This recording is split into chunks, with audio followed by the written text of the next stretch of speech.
All right, we are live.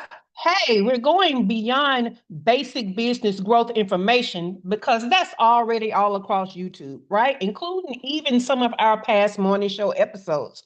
We are taking you to the next level. It started yesterday with discussion questions, which really, if I was to be honest, it started this morning with discussion questions, but it's supposed to be on Tuesday. So we just gonna say yesterday. All right. We started yesterday with the discussion questions. So let me share those questions with you. The questions are, where do you think most sales are actually won? Before the offer is made, when the offer is made, or after the offer is made? Do you think a great salesperson can consistently overcome a bad sales process? Last but not least, when someone doesn't buy the first time, does your business have a next move? All right, we got two of our regulars here in studio. And so we're going to start with Dr. Tachi. Dr. Tachi, do you want to answer these questions individually or give me kind of a comprehensive answer? I shall answer them individually. Go right ahead. Okay, so most sales, in my opinion, are Mhm. won before the offer is made. Uh, Love that. People already, again, people buy from who they know, like, and trust, and you've already built all of that before the sale. Mhm. Also, so number two, a great salesperson consistently overcome bad sales process? No, because there's only so long that I can wait to get that fabulous T-shirt or whatever before I say forget all of you and your kid. So I don't I don't think that's the thing, because even with people that, for example, are celebrities that have brands or whatever, they'll get a Mhm. little bit of grace because of who they are sometimes, and Yeah. people will stick with them because of who they are sometimes. But after a while, if it's consistently a bad sales process and a bad sales experience for the consumer, they're not going to Mhm. rock with you anymore. And then when someone doesn't buy for the first time, does my business have a next move? Um, yes, it will have a next move. Yes. Love that. I love that. All right, let's go to Shawana Kennedy, Kennedy Media. Shawana, where do you think most sales are actually won? Before the offer is made, when the offer is made, or after the offer is made? Do you think a great salesperson can consistently overcome a bad sales process? And last but not least, when someone doesn't buy the first time, does your business have a next move? All right, Shay. Look, I'm thinking about Jeopardy.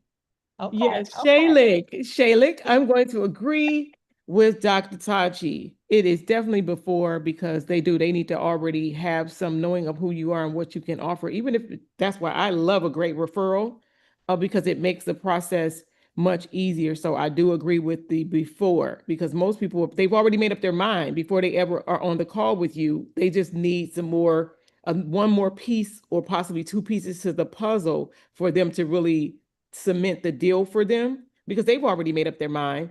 And then when you think about, do you think a great salesperson can consistently overcome a bad sales process? Oh, I'm gonna have to agree again. That is a no, because a good salesperson, they could only do so much. If the process is confusing, you think they're gonna trust you if you are stumbling over stuff. So it doesn't matter how good you believe that you are. I'm gonna say no on that one. When someone doesn't buy the first time, does your business have a next move? Of course we do. Yes, we definitely would have a next move. If you don't, then you're setting yourself up for failure. Not everyone is ready to buy the first time, because they may not even be financially in the position, but they will definitely, if they know what they see, they will keep you in mind when the right time is, it comes back around. And because it just continue, that's why I say continue to provide that value, so that you stay connected and stay top of mind. So when they're ready, and even if they're not, they will refer you. I currently have business that is at the referral of someone else who their business may not even be ready for my services. So yes, so yeah, I'm saying yes on that. Yes, yes, yes. I love it. So, see, I love that we have grown so much, right? Because you guys are answering these questions correctly. I love how every week, week after week, when I give the discussion questions, you guys are giving the right answers because We've already gone over this stuff, right? This is the basic stuff. This is where we should be after 3 years of morning shows, right? After all of that content and learning and being together. So let's get into the formula of the basics of it, right? Because these questions are based on the basics, which is pre-qualification, a sales invitation, and BOFU only follow-up, right? So those are like the 3 steps of the basic formula that you guys know, which is why you answered the question correctly. We got Shantali over here on YouTube. She said most sales are won before the offer is made. Y'all so good. I love it, right?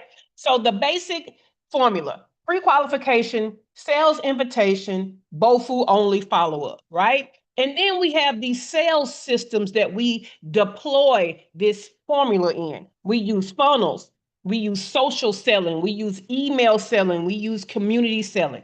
All of that is basic information.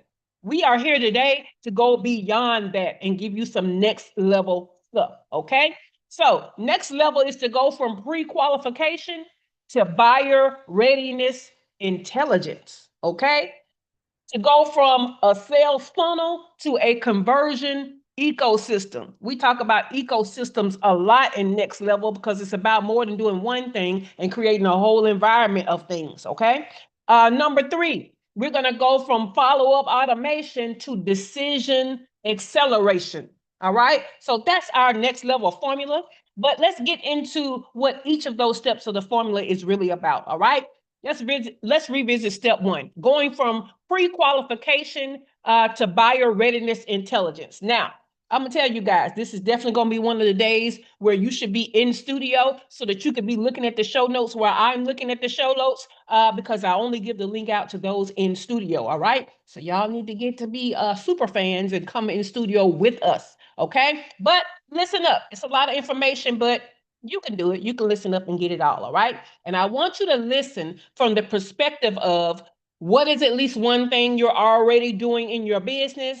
What is the another thing you know you need to do in your business that will be game changing? And do you have any obstacles to doing that thing that you know you need to be doing in your business to be game changing? Okay, so listen from that perspective. All right. Step 1 in the formula of next level is going from pre-qualification to buyer readiness intelligence.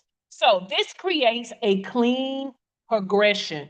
Pre-qualification determines whether someone could be a good fit, but our buyer readiness intelligence, it determines how ready they are, what is influencing their decision, and what needs to happen next to move them closer to buying.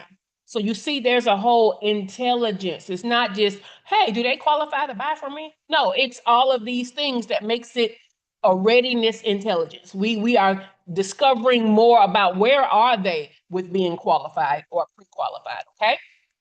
So the strategy becomes using signals. And I want to give you some examples of signals. Problem urgency. How important is solving the problem right now? Solution awareness. Do they understand what kind of solution they in particular need? Investment readiness. Are they prepared to invest at the level required for your solution? Decision authority. Can they actually make the buying decision? I want to give you more on that, okay? Sometimes you guys are talking to the person that will use your offer, and the person that will use your offer and benefit from it is not always the person that is purchasing the offer, okay? So is who you talking to only in need of your solution, but they don't have the authority to make the buying decision? That's what you need to be knowing about that, okay? The next thing is trust level. How much certainty do they have in you and your solution? Buying behavior. What actions indicate increasing purchase intent? Last but not least, decision barrier. What is currently preventing forward motion to them actually buying the offer, okay? So instead of just asking, are they qualified? You have got to start asking, how ready are they to buy? And specifically, what do they need to happen next to buy? Okay. So this is significantly more advanced than just pre-qualification, because someone can be perfectly qualified and still nowhere near ready to buy.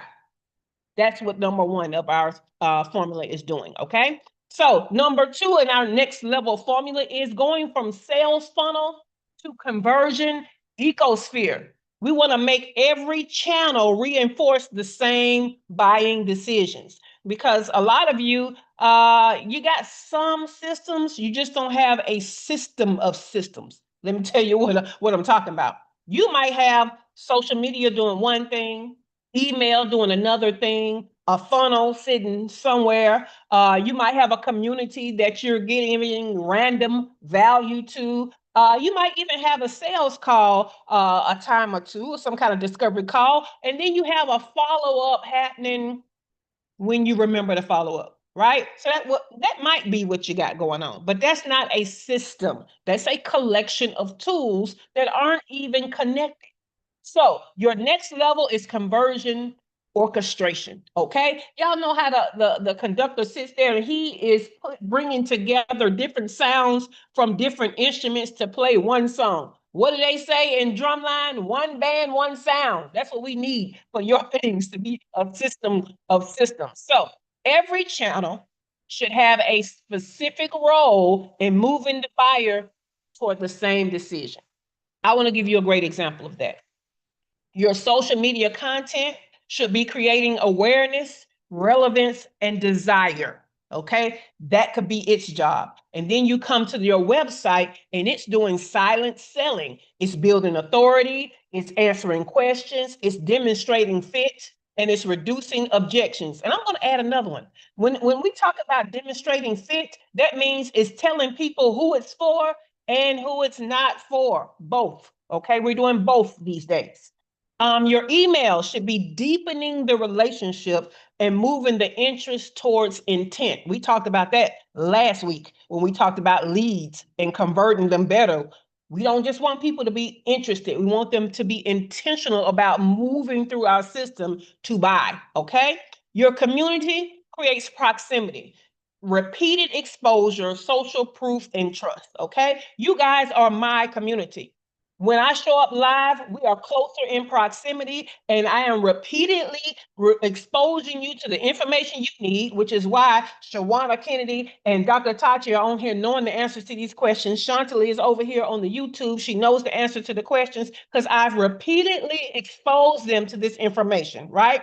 Social proof. They are always talking about what they love about this community and what they have gained from the things they have purchased. So they have trust, right? So community. Sales invitation. It's supposed to diagnose your fit for the lead that needs to buy, that is qualified, right? And facilitate the decision for them to buy. Last but not least, your BOFU environment, that bottom of funnel environment, that's supposed to be filled with people who already know about your offer. They already like and know and trust you. They just need to make a buying decision. So that BOFU environment should be providing decision-specific proof, frequently asked questions, urgency, case studies, and follow-up. Now, if we do all of these things on each of these areas, they work together. Each piece is doing a different job, but they are all moving toward the same outcome, buying decision. So you are doing this deliberate pre-sale environment before anyone ever speaks to you. Shawana said that before anybody is on the phone, they should already have encountered some things. Let me give you some example of some things they should have already engaged with. Some type of diagnostic framework. We've been talking about Shawana Kennedy Media's assessment tool out there. That's a diagnostic framework, right? It's assessing using a framework where you are and why you need this service, okay? Case studies matching their situation, not just case studies that say you're great, okay? That's awesome that you're great, but you need case studies that match their situation so that they see themselves in how you solve the problem for others. You should be engaging with, they should be engaging with your methodology, right? A lot of us have our little sexy formulas that we put out there. One of mine is 6 phases to 6 figures. They should be comfortable with that. They should know that. They should be familiar with that already. They should be engaging with answers to common objections. Don't wait till you get on the phone with these people or you ask for the sale to start overcoming objections.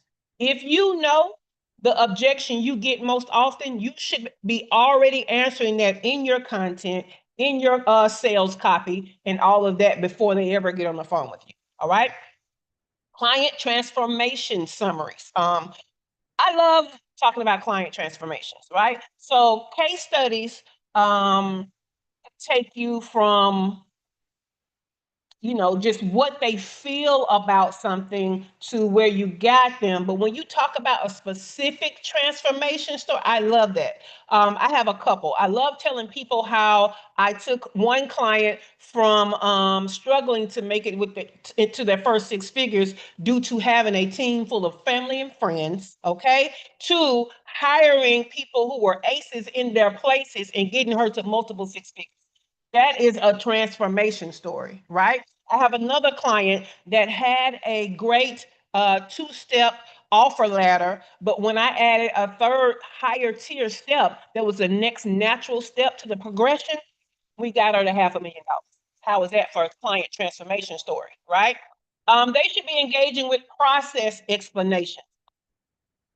This is where some of the myth busting can come in, like what they may think the process is, but what your process actually is. But you should be putting out there more information about what they're going to go through to get to where they want to go. Comparison content.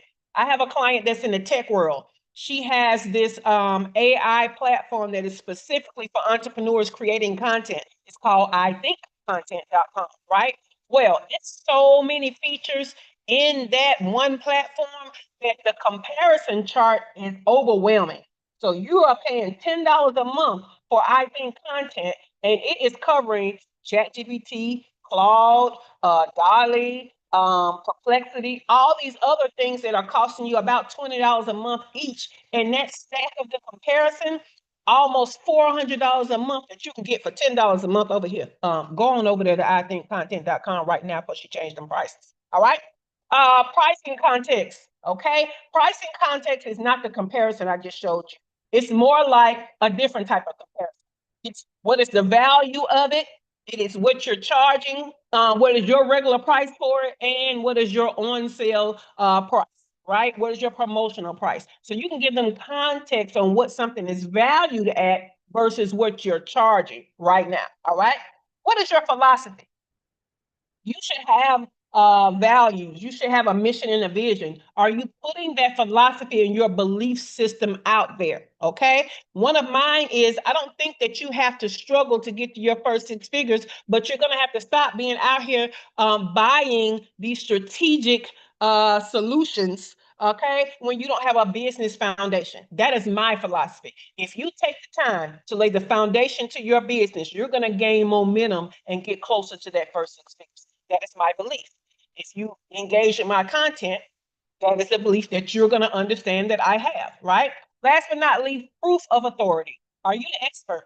Can you even do it? Right? Do you know enough about my particular situation to give me the solution that will actually get me in my current situation to the transformation that I want to get to? So proof of authority is the last thing that they should be encountering way before you ask for the sale. Okay. So you do all of that, then by the time they reach you and you are asking for the sale, the system has already handled a lot of the persuasion. This is what Shawana Kennedy said. They're already sold before they talk to her. Okay. So the transformation and going from sales funnel to conversion ecosystem is, instead of asking things like, where should I put the call to action button? You should be asking, what does this lead need to encounter next to become more ready to buy? That is the difference, okay? Now, the last step of our next level formula is taking people from follow-up automations to decision acceleration. We need to build systems that respond to hesitation, instead of merely reminding people to buy. Okay. Now, I might be about to step on your toes and hurt your feelings, but just remember that I love you. Okay. Because money bet that your system looks like this. You're sending out an email or you're doing content, and day one is about, this is happening after you have asked for the sale, right? You've already told them what's on sale, you've asked them to buy. And day one after that is, hey, just checking in, reminding you about this thing I told you about, right?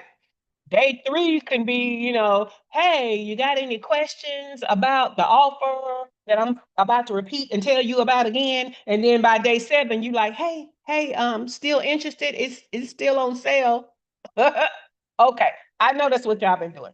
That's the basic stuff. That's the basics of what you've been taught. It's next level time. It's time to upgrade you in my Beyonce voice. Okay, so instead of us just having this follow-up stuff, we need to accelerate the decision and we need to be intentional about it. Okay, so there are different hesitation categories that we need to get through. There's value hesitation, where in their mind they're saying, I don't fully understand why this is worth the money you asking. Okay, I don't think it's worth what you're asking me. Okay, so what you need to give them to stop that hesitation? You need to give them return on investment context. All right. I'll give you a great example. I think I showed you guys this last week, so you can go back to where I actually shared my screen and shared an email. In my email, if you do a discovery call with me for my fractional COO services, right? In the email, I give you return on investment context. And I do that by attaching 2 articles from a credible source like Forbes magazine and Entrepreneur magazine. The first article is telling you the value of having a fractional COO in your business. The second article is helping you to give context on how much you would have to invest in a fractional COO oftentimes. And that amount is way higher than what I'm charging. But if you just see the 4-digit amount that I charge as a fee, you might think that that is way too much. But if I help you to quantify the value, and then I help you to appreciate my 4-digit price, because it could be way more and other people are paying way more, I have given you return on investment context. Okay. So what we know is when your price is kind of high, people go and ask other people who are not qualified to answer the question, what do you think? They're going to have thoughts, but are they qualified to give those thoughts? Because if they're not, and you didn't give return on investment context, you're going to lose that sale. All right. You also want to give them this cost of inaction messaging. Okay. Because if you don't hire me at my 4 digits per month in your business, this is how much you're going to continue to lose per month. This is how much you are spending in expenses that are not working. This is how much you're not paying and not getting paid in revenue because you haven't hired me yet. Okay. This is how much stress that you are under because you haven't hired me yet. Cost of an inaction messaging. Okay. And last but not least, let's talk about outcome examples. All right. I kind of gave y'all some examples when I gave y'all my case studies, my transformation stories. Tell them what life is going to be like after the investment. All right. These are the things you want to do for value hesitation. The next hesitation is fit hesitation. And that just means, will this actually work for somebody like them? Now, for that, what you want to give is relevant case studies. This is why all your case studies, all your testimonials cannot look the same. Okay? They cannot be saying the same thing. They cannot be talking about the same value. There's layers to the value that you give with your solution. And as many of them layers that you can give examples of, the better. Because most often there's somebody in a layer that you're not talking about because you keep talking about the same stuff. So give relevant case studies, give different client examples, and give qualification guidance, okay? If you are here, then you need to do this. If you are there, then you need to do that. Give them that kind of thing so they understand it will actually work for them. I don't work with startups. I want you to have been in business 1, 2 to 4 years, right?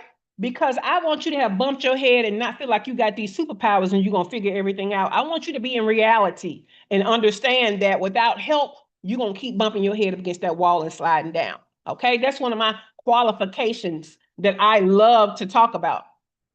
Also, you don't really get past that transaction stage if you're just a startup. I need you to be past the transaction stage. So I'm going to talk to you about if you're here, then you need to do this. But if you're there, you need to do that. All right? Cool. The next hesitation, trust hesitation. Can I trust this person or can I trust their process? There are a lot of people I like, but I would not give them my money for the process that they put out there because I don't think it's going to work for me. Okay, but you should be giving out enough information so that people trust you and your process. So what kind of things do you need to give? Give them process transparency. Tell them about your process. You don't have to give away your secret sauce on how you do the process, but you can tell them about the process. Be transparent about it. Don't just let them walk into it. The more they know, the more they're familiar with, the more they can trust it, okay?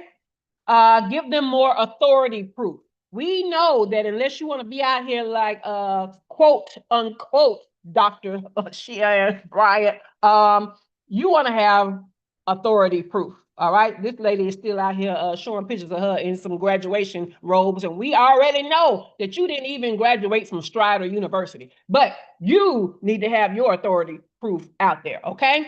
And you need to have some behind the scenes visibility. Have some shots and videos of you working behind the scenes, getting the transformation of your client going through the process of the transformation. You want to know more about BTS or behind the scenes? Not the K-pop group BTS, but behind the scenes. Follow Shawana Kennedy Meter. She always showing behind the scenes stuff. So that's one way we do trust hesitation. All right. Next hesitation, timing. And that just means I want this, but maybe later. So what you're going to give them to overcome that is consequence of delay. Okay? Tell them what's happening while they're delaying. That's not good. Okay? Give them a readiness assessment. They may think they can wait till later, but you give them some type of assessment to tell them just how ready are they. Okay? And future pacing. And that is when you're in this phase of the solution, this is what you're going to experience when you're in this phase. So pace it out for them on what their future could look like if they buy now. All right. So that was the timing hesitation. Last but not least, we're going to talk about implementation hesitation. If I buy and don't have time and can't execute right now, what do you want to say to those people? Give them delivery clarity. Okay, let them know that if they start now, what they're actually going to get now. If they purchase now, exactly what does that implementation look like? Give them support explanations. A lot of people are busy. That should be a part of a lot of our client avatars, descriptions and traits, busy. So tell them how you're going to support them in being busy. What tools are you going to give them? What time are you going to give them? What access are you going to give them as support to help them be more ready into implementing than they are right now or than they think they are? Workload expectations. A lot of people are like, look, you know how high gas is? I'm working this many hours, regular time, and this many hours overtime. I don't know if I can implement anything else. Help them to balance the workload of what their life is and what they need to do within your service, okay? This is a great time for done-for-you services. You don't have time to do it? Let me do it for you. Workload expectations, okay?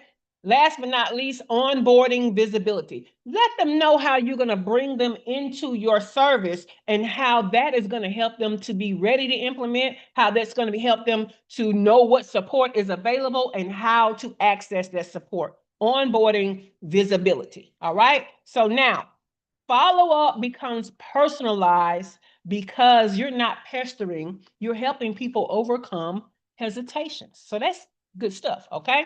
Now, some of the events that you can do to help overcome all of these hesitations, because they have them, you have the answers to the hesitations, but what opportunities do you have to actually overcome the hesitations? Let me give you some stuff. Application deadlines help you overcome some hesitations. Consultation windows. You know, you can do those discovery calls. You can do maybe a free 15-minute strategy call, consultation windows, okay? Enrollment periods, implementation start dates. And when I say start dates, that means it could be a rolling time. So it doesn't feel like that when they were onboarded, if they never implemented, like that's it. No, give them another date where we're going to start this cohort or this group training over again, or this individual training over again. Implementation start dates. Bonuses tied to readiness, okay? You have your service, give them a bonus that's going to help them take more advantage of your service. We already talked about cohort dates. Personalized recommendation emails. I do this a lot. If I have ever talked to you about an offer and you have hesitated, I am going to send you an email or send you some type of correspondence about what we talked about in that discovery call, because I'm always going to ask you, why are you here now looking for solutions? And I'm going to regurgitate what you told me about your why and why now back to you. So personalized recommendation emails. And last but not least, decision calls. Get people on the phone. A lot of you are just relying on emails, just relying on DMs. Get people on the call to help them decide to buy. Ask them what is stopping them. Asking them, how can you help them get to the end result that is the transformation, so they can start living that life and be that new person that they want to be. All right. So we definitely want a yes or a no. And those are the things that we're going to do to help with those hesitations. Okay. But what I want you to understand is the real goal is to go from having selling systems to having buyer responsive revenue infrastructure. Next level is always going to use words like ecosphere, infrastructure, framework, all those things. Okay. This is where you go from the basic: when someone does X, send email Y. Next level says when someone demonstrates a specific behavior, what does that reveal about their buying readiness? And what experience should happen next to get them to make a buying decision? All right. So I got some examples for y'all, because I feel like that email one, that day one, that day 3, and that day 7 probably tore up your whole little your toes when I stepped on them.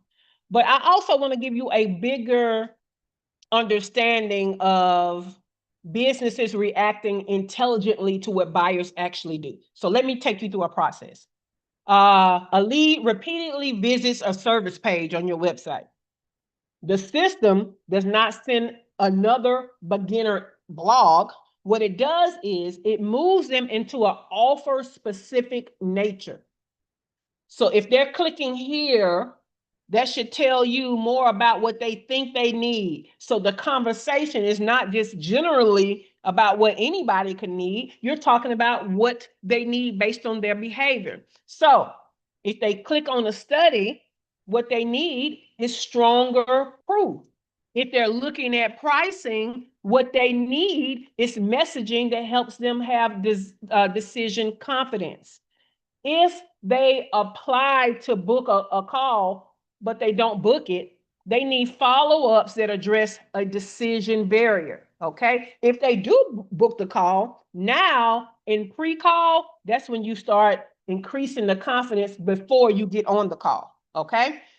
If they do not buy immediately, now they need specific follow-up that continues the conversation based on their actual hesitation. And I've already given you that value of the different hesitations. This is next level. It's not simply having more automations. It's about interconnecting systems that recognize readiness, responds to behavior, and deliberately accelerates the buying decision. Now, I talked a lot, okay? That was a lot of information. That's why you need to be in studio so you can get access to this these show notes. But we're going to go in studio, and I want to know, and we're going to start with Dr. Tachi. I want to know, is there anything in here that you're already using in one way or another? What is the thing that you know you got to implement that's going to be game changing? And do you have any obstacles to implementing that? And you're on mute if you're talking to us, Dr. Tachi. I had to find the button. Well, this was all excellent. And I'm trying to recall, there was something that I said I was going to say, and now I've forgotten it. in terms of something that was, because I knew you were going to ask Yeah. this. Why is it leaving me? I should have written it down because I forgot it now.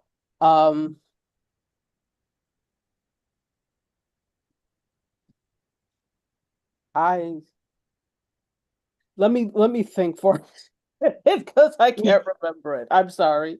No problem. I tell you what, let's go to Shawana Kennedy, Kennedy Media, and we'll come back to you. So think about Okay. it for a minute. Okay. Shawana Kennedy, Kennedy Media. I've said your name a lot this morning, Shawana Kennedy, Kennedy Media. Could it be because yesterday was your birthday? It was You your know birthday. what? Thank you, thank you, Birthday. thank you for the love. Yes, yes, yes.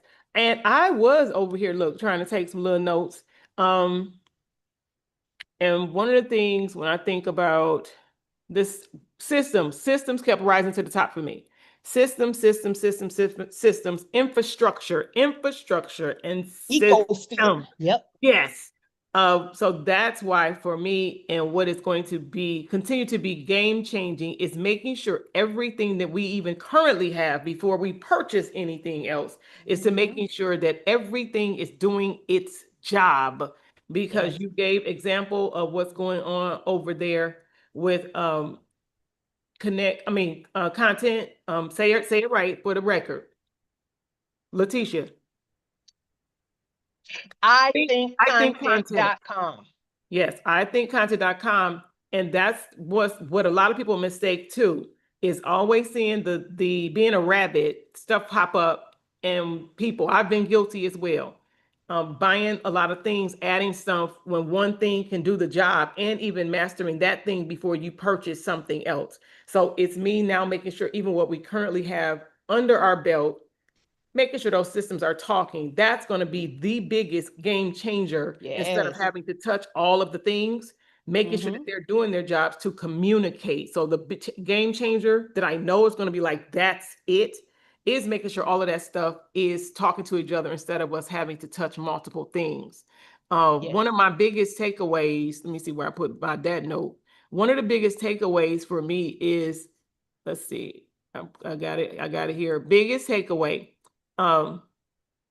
is stop spending all the energy, right? Stop spending all the energy and even trying to get people to click to book a call. But instead, again, making sure our systems are doing their job, because if your systems is in place, when the people do click, all the things will start to happen, right? And so you gave some amazing tips as always, because people have to be able to understand the problem. They have to believe your philosophy. They have to trust that you're the expert so that they see themselves in your stories, and they are willing and understand, the people who understand that it is an investment. It's not about spending money, but it's an investment. And remembering the why, and making sure and praying that they're not only the right fit for you, but you're the right fit for them. Because I definitely don't want to work with people who we honestly may not be the right fit. Not that we can't give them value, but we want people to be happy where they are, when they choose us. So those were some of my thoughts. Great, great. I love that. Thank you, Shawana Kennedy, Kennedy Media. All right. Dr. Touch, we're back to you. Look, are you unscrambled? Are you ready? Are you ready? Yes, I was just trying to. There was one specific thing I was going to say. How did I? Because I was also listening and doing something else, which is not optimal, but it is what I was doing. So this is the removing the objection. Where that's what really hit me today. Where implementing a system where that removes objection. And that's not necessarily where I am right now, but it will be where I'll be soon. So these are things that I'm starting to think about, and that really hit me. Yeah, because I feel like a lot of people, when you say hit me, it usually hits them when they're talking directly to somebody and they're trying to get them to buy. And that's when this person is saying these things, and in the moment, you don't know what to say back because you feel like you're on the spot, right? When you should, first of all, already know the answers to these objections about your offer. But not only that, that shouldn't be the first time that you're discussing it. It shouldn't be the first time you're exposing them to the answer to that objection. So yeah, we have to start doing that in a whole bunch of different places. To me, it's a great content series to put out there, a video series or a blog series or whatever. Put it out there as a part of your content. It definitely should be mixed into the sales copy, not necessarily a section that's saying, if you think you don't have time, then this. If you think that you might not be able to implement, then this. No, you want to say words like a regular person in a conversation, right? You could be hitting those objections, picking the actual testimonials that answers the objection, pulling in case studies that answer the objections and the hesitations. It's many ways to do it. It doesn't have to just be this series of bullet points that does it, because that's not as effective. But if you don't have nothing, that's more effective than nothing. Okay. But you can do it in natural ways. And so, yes, I agree, Dr. Tachi. This was amazing. All right, ladies, any questions before we get out of here? Because this was a lot of information. I'm glad you ladies have access to the actual show notes. Again, to our YouTube audience and our YouTube community, to get in studio, you have to get to know us, because there are a lot of crazy people out there that just jump on and disrupt. So we have to get to know you for you to come in studio. And once we get to know you, we open up a whole different world for you. All right? Cool beans. Well, this has been her first six figures. Well, this has not been her first. This has been Make It Make Sense Live, which is an interactive business discussion as part of our free First Six Figures of Business Mastermind community right here on YouTube, where I position Black and brown female online service-based entrepreneurs to generate your first six figures by teaching you how to make the money to fund your lifestyle of freedom. The first thing I want you to know is this is part of a week-long business discussion meant to support that very business journey to growth. On Tuesdays, we have Talk About It Tuesday, where I release the discussion questions. On Wednesday, it's the live conversation. That's today. That's what we just had, okay? And you're going to get value around the topic that those questions are kind of giving you a hint at. Then you stay tuned here on YouTube. And tomorrow on Thursday, you're going to get case studies. We talk about that all the time, right? Case studies that are going to drive the value home that we talked about today. And that is called Her Biz Breakdown. And on Friday, I'm going to take you back to the basics, because I know everybody's not ready for the next level. All of this stuff may be new to you. So I'm going to take you back to those morning show episodes from the vaults that gives you that foundational value. All right. Find out more about me, your host, Shay Cannon, plus get a direct link to engage in the free business mastermind group here on YouTube in the description below. If you have not already, I want you to help us out. Give us a thumbs up. Make sure you like the episode. Make sure that you are subscribed to the channel, and the value continues. So check out Biz Breakdown on tomorrow. All right, guys, we'll see you next week for the live discussion, but tune in tomorrow for Her Biz Breakdown. All right, ladies. That was a lot of information. Okay, what I wanted to say